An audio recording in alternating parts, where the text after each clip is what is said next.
Without further ado, let's welcome Coach Musselman and give us a scouting preview on Kansas. Obviously, Kansas, one of the best teams in the entire country. They do a great job sharing the basketball, moving the basketball. One of the highest assist teams, 16th in the country in assists. Great basket cutters, great movement without the ball. They do a great job setting flare screens.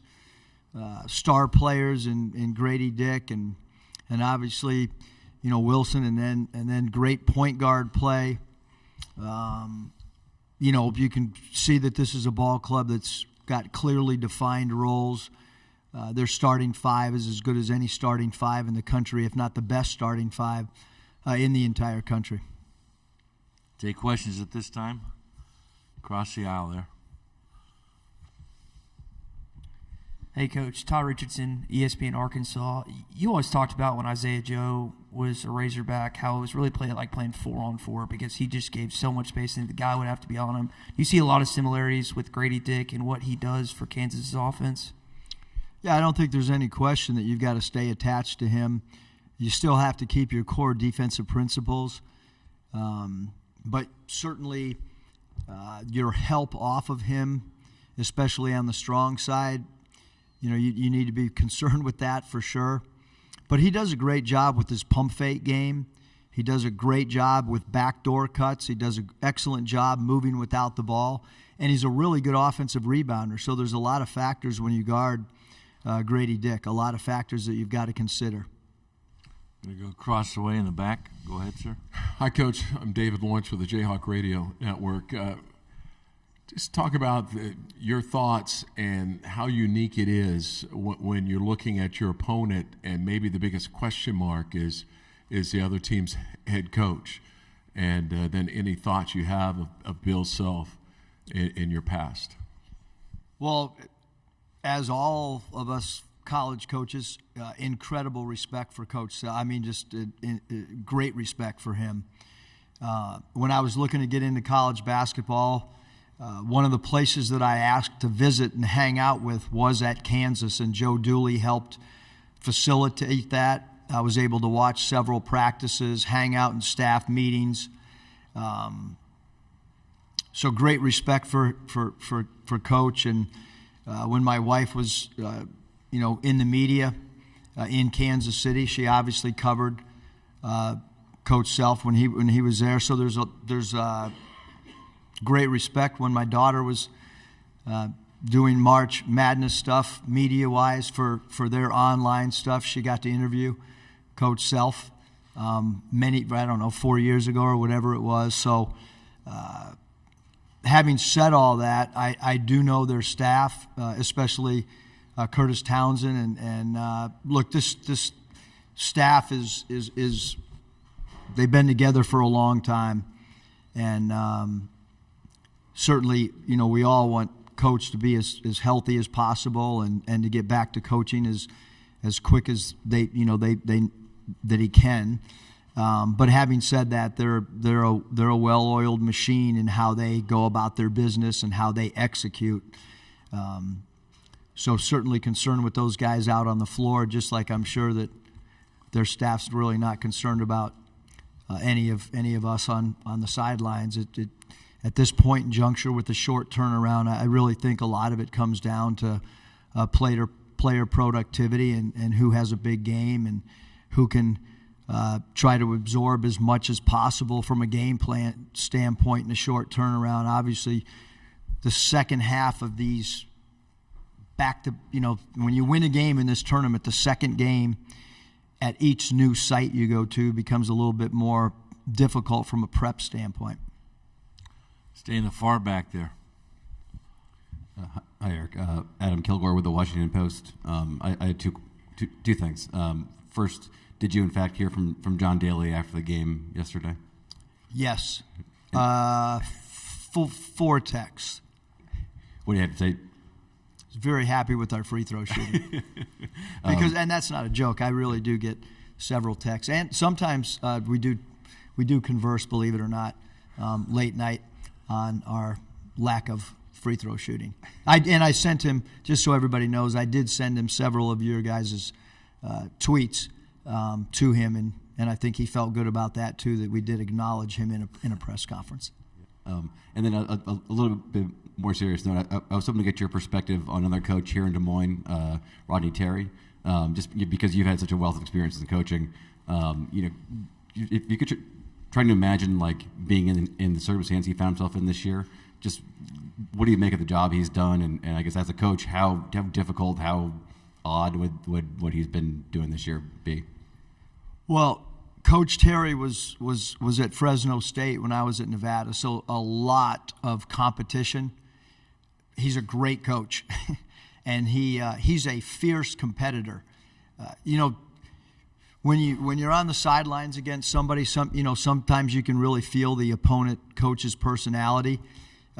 His teams always played so hard, and loose balls were hard to get against Coach Terry's teams. And obviously, they're right now they're in a different conference than us, and so I don't watch them that much.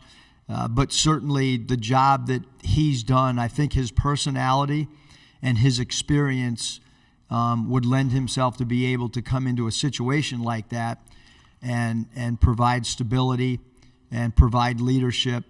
And they have some great assistant coaches on that staff too.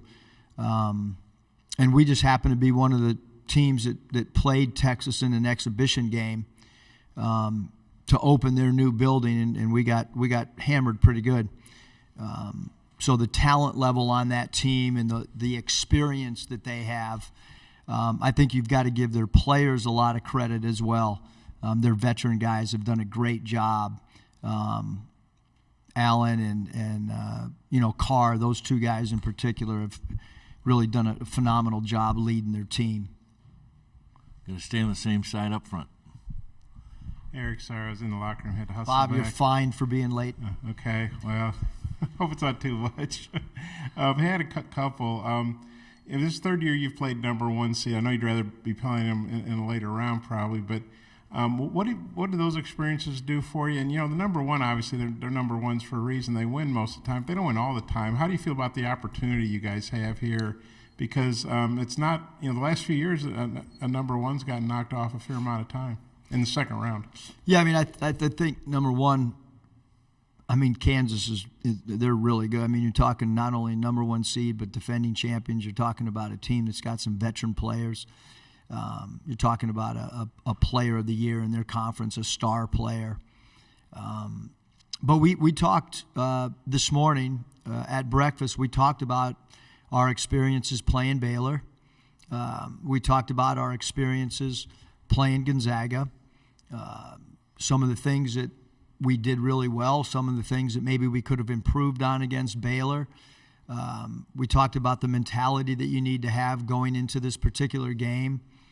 I don't know what not good luck to play three number ones, in 3 years. I don't know if that's ever happened before, but if it has happened before, there certainly hasn't happened with many programs. I'm talking about in the history of this tournament. That'd be a good project for you, Bob, to try to find out who else has been in that position. I'll put Andrew Hutchinson on. He's real good at those things. He's a lot better than I am. And then, Ricky had a pretty good bounce-back game yesterday. He only scored 12 points, 2 games in Nashville, good bounce-back game.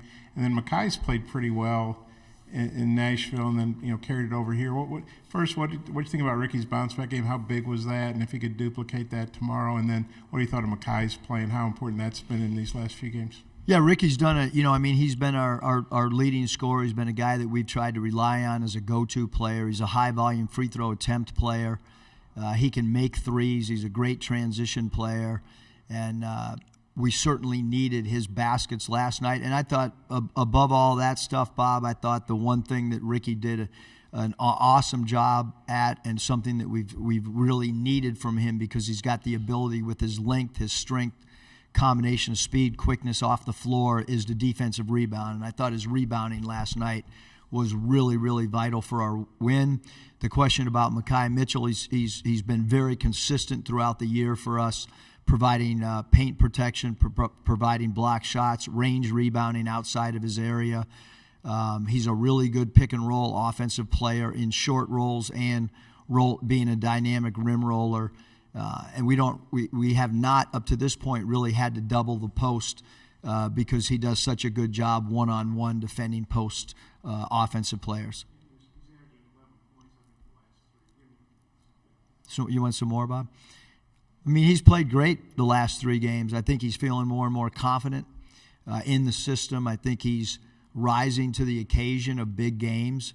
And, that's what you want from one of your older players on your roster. You want those guys to, as we get to this time frame and every game becomes a win or go home type situation, you want a guy like that to play at a high level. Stay on the same side on the aisle. I asked Kevin McCullar, who was in here earlier, who played at Texas Tech 2 years ago, what he remembered about Arkansas. He mentioned Hinkle Fieldhouse, playing Devo. How have you seen him evolve his game from the years at Texas Tech to being at Kansas as now one of the better defenders in the country? I mean, it's pretty wild to think that yesterday we played 2 guys that we had played with that were on other teams in an NCAA tournament. Now we're playing a 3rd guy. He's a great cutter. And I mean that in the greatest compliment. Like if you turn your head and you don't have a head on a swivel, he's backdoor, layup, dunk. He's a great offensive rebounder. He's a tough, physical, loose ball getter. He's a big part of what Kansas does. Have great respect for a guy that blends in with some other really good offensive players, and he's really capable of having a great offensive night as well. He's an excellent defender. Our guys, have great respect and know that he's a guy that's kind of an X factor for them. You were just talking about mentality earlier. I remember the interview with Tracy Wolfson after the Gonzaga win last year, and you talked about no one believed in us. We put all this on the wall. Do you see similarities from the number 1 overall seed Gonzaga and kind of how you prepare for that with this game tomorrow?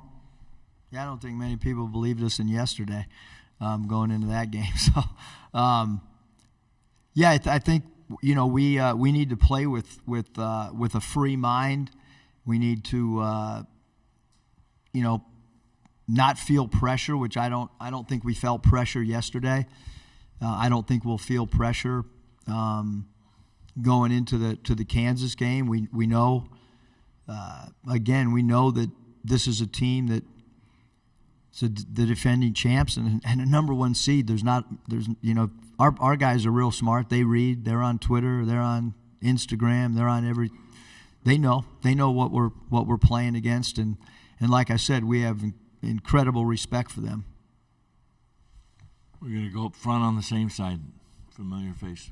A couple more, Eric. Norm Robertson, I think I got this right. I think he said Arkansas's got more athletes than anybody else in the country. What do you think about that? It's a great compliment. I'm sure. We do have some great athletes, obviously, at different positions, and that's kind of the style of play that we have is dictates your personnel, and I think the way we play is to try to accentuate our athleticism. And then Nick, he's 1 of 10 in the second half against A&M, 2 of 10 yesterday. Even I know that's 3 of 20. Very uncharacteristic. In a weird way, is it almost like good because, man, he can't keep shooting like that. He's going to bust out against Kansas. Or what do you think about that? Yeah, I think that everybody's puts one of their best defenders on Nick. He draws attention when he's playing off the bounce in pick and roll. But that also opens up things for other guys on the team. So, his ability to get in the paint and find people becomes important for us as well as teams focus and maybe shade an extra defender at him. I think I got this right. I think you're 3-0 in second-round games at Nevada when you went to Sweet 16. Obviously, the last 2 years, you obviously had to win the second round to get the Elite Eight. We've talked about how you do so well when you have multiple days to get ready, but you obviously done pretty well 2 days to get ready too. What do you think is the key to that? What do you think about being 3-0 in second-round games? The key is having good players. That's the key, is having good players that can that are. I think maybe they're used to information being given to them and giving us feedback that, hey, coach, we've had enough, or hey, coach, we can handle a little bit more. I think that player feedback becomes important. But we're trying to squeeze in as many mini film sessions. We have a full court and a half court in our meeting room taped down, so that we can every time we eat, we try to squeeze a little 5-minute segment in to do a little bit of a walkthrough in the ballroom. I think becomes extremely important. Obviously today we won't do much on the floor just because of a game that starts late afternoon, so there's no reason to go out there today and to go up and down. So it'll be a lot of mental stuff on the floor today. Time for one more question. You got to get the microphone over there. Then we're going in the back, then we'll come back to you to close it.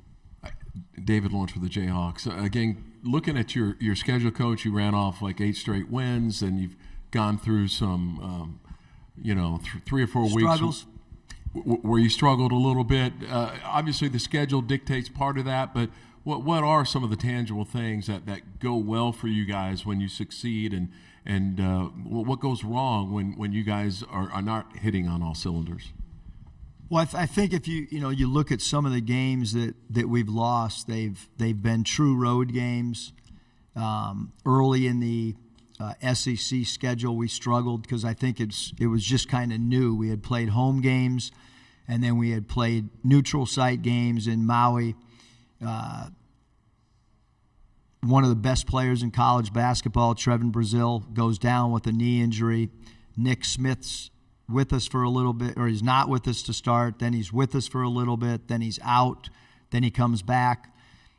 I think any team with college-age student-athletes, there's a lot of stuff going on, and you're trying to balance it. I thought yesterday was as good a game as we played all year, and I said before we started our Illinois prep that I thought we were still a ball club that's getting better. And I truly believe that. We have 12 scholarship players suiting up tomorrow. 6 of them are freshmen. Half of our team tomorrow that's going to suit up are freshmen. That's a young team. That's a young roster. And only 2 guys that are returning players. So sometimes, if you go to back-to-back Elite Eights, you're gonna go through a process where maybe you don't have a lot of returning guys because we do have some guys like Jalen Williams that went to the NBA after their sophomore year, and so I think that maybe is why we've struggled at times. But we've been in every game for the most part. There's been a lot of one-possession games, whether it's at Baylor, a lot of one-possession games. So the fight, the grit, the giving yourself a chance to win at the end of the game, that's been there for most of the season. So it is a competitive group. Final question up front here. I appreciate you taking care of me. Eric, Anthony Black, I know you talked a lot about him, but just wondering, what do you think of his play yesterday in his first NCAA Tournament game? Then what do you expect from him tomorrow, and just how important is he tomorrow? Yeah, I thought Anthony was great. I mean, he's been pretty banged up for about the last month. I think the biggest thing I've been impressed with is his availability. I mean, he practices every day. He went through a couple weeks ago with an ankle sprain that was really bothering him. He obviously absorbs a ton of contact, and he just keeps picking himself up off the floor and going and competing. But his length, his ability to see over the defense, his ability to defensive rebound, and we've kind of, some of our defensive matchups have changed of late, meaning the last couple games where we've been able to do some things defensively, matching up maybe different than we did earlier in the year. He's guarded some bigger players of late rather than just the point guard, and I think through the first 21 games, he was primarily guarding only the point guards. We've we've kind of been able to put him on multiple people during the course of a game, which is a little bit different than the way we used him earlier in the year. Thank you very much, Coach. Best of luck Thanks. tomorrow.